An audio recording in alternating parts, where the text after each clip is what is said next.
Did becoming a clinician make you a better horseman?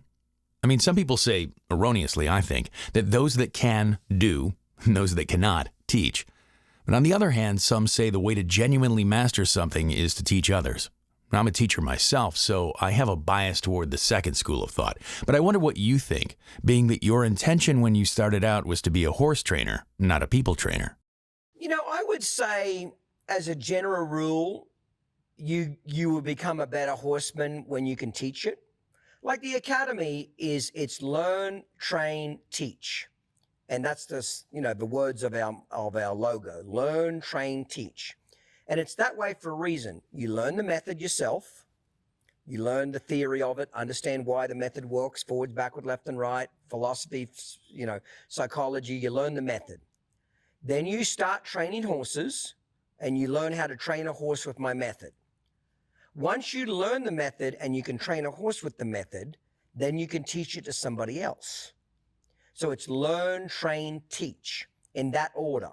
It's not teach first.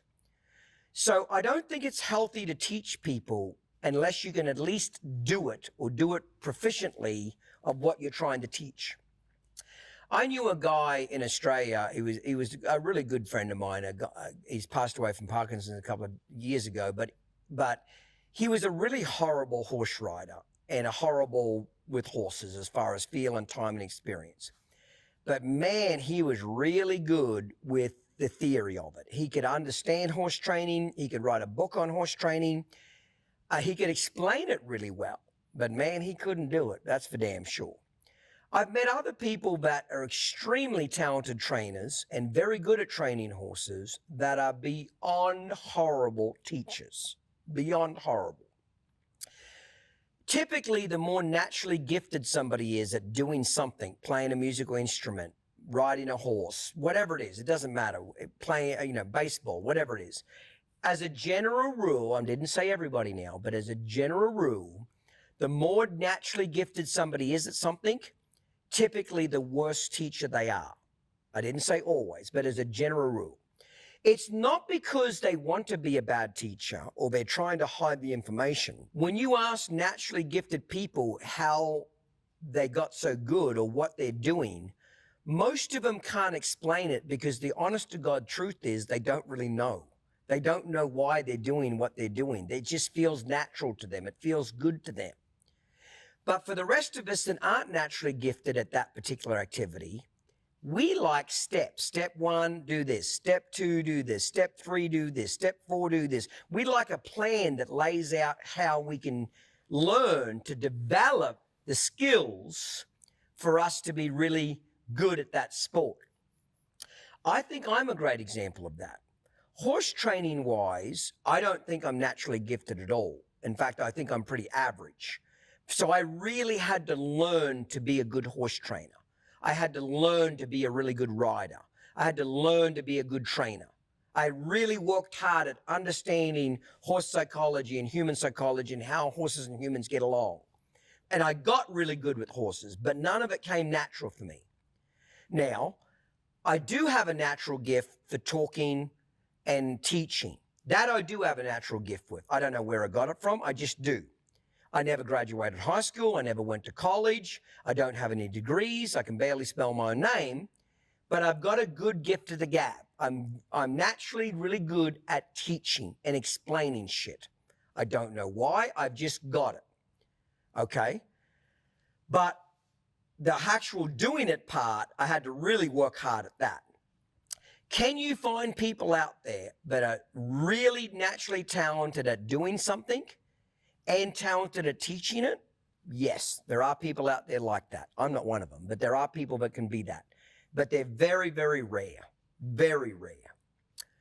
Most of the great athletes that win in the Olympics, I read a book, I can't remember the name of the book, I'll have to think of it, but I read a book by a guy that interviewed more Olympic gold medalists than anybody in the world. And he interviewed them from all the sports, archery, tennis, you name it, he interviewed them.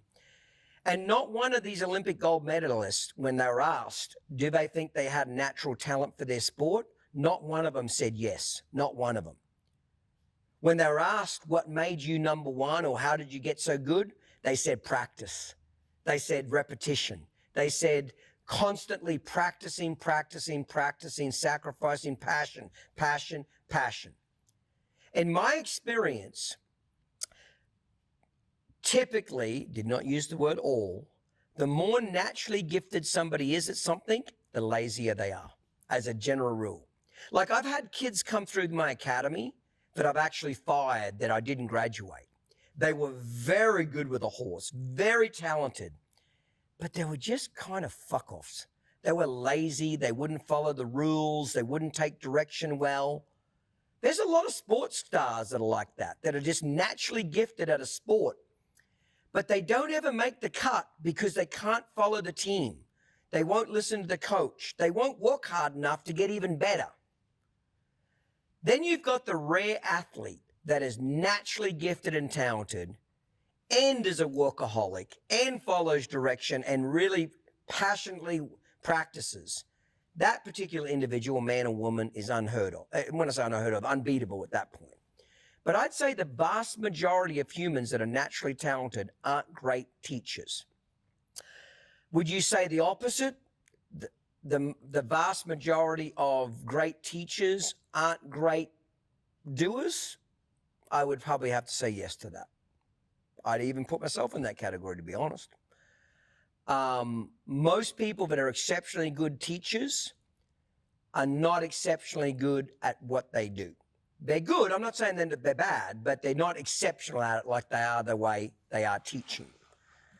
So I don't think that's bad. I don't think that's slanderous against either group. Fuck, I put myself in the group. I said I'm naturally gifted at training, but I'm kind of half shitty horse trainer.